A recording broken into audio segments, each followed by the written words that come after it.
Often the very reason that people are on social media posting their takes is because of impotence. That's from Michael Foster. What do you think about that? So, here's my thoughts. I do a lot of posting on social media because I feel the need. I have a passion for spreading a message. And it's the way that I know how.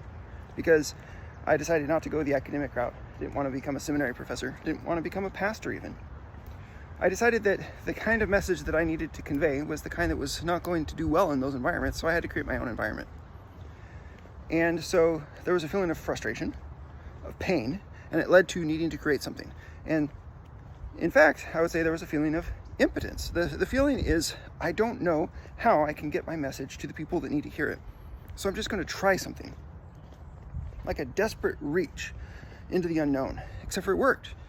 I have a Facebook page with about 25,000 fans. It's called Cody Leibolt Media.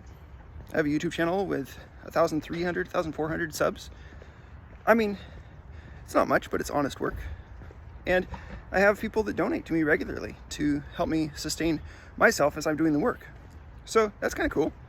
And so this feeling of impotence led to, hey, I actually can do something about it, or at least I'm going to try, and I'm going to find out what works. Throw 100 things at the wall and see what sticks. And eventually that feeling of powerlessness goes away.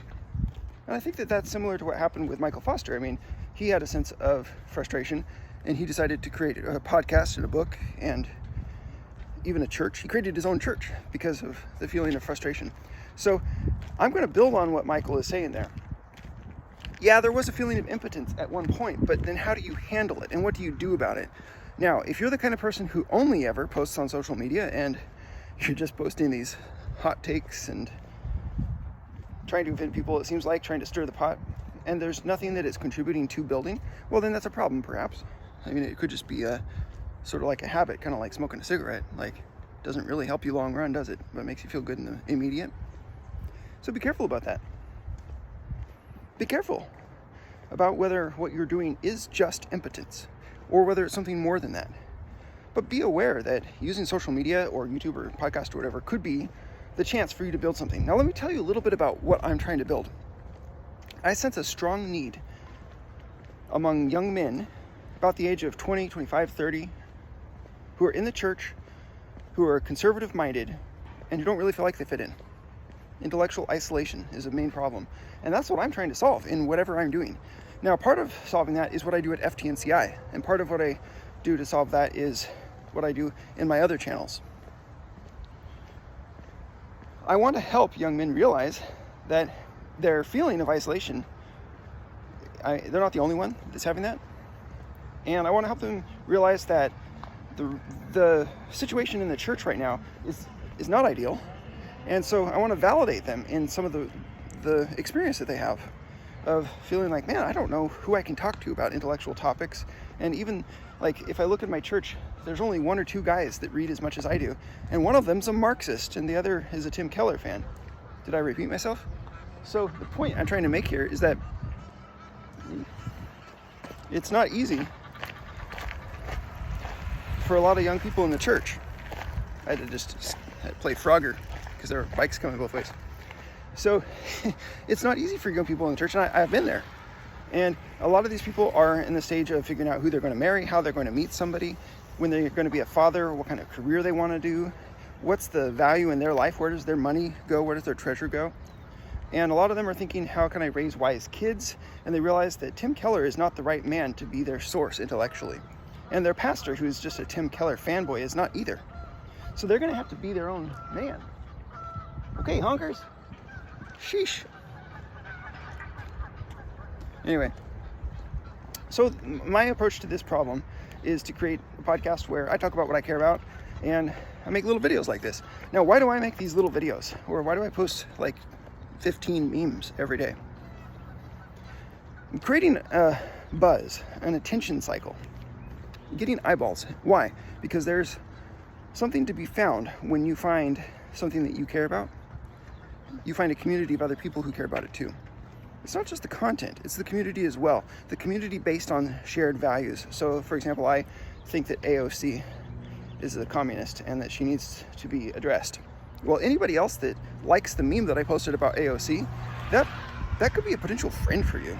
And I know it's just an online friend, which is not the same as at your church or in your neighborhood friend, but online friends can be taken offline and they can become your best friends. My best friend is an online friend who became something more than that. You can have that too.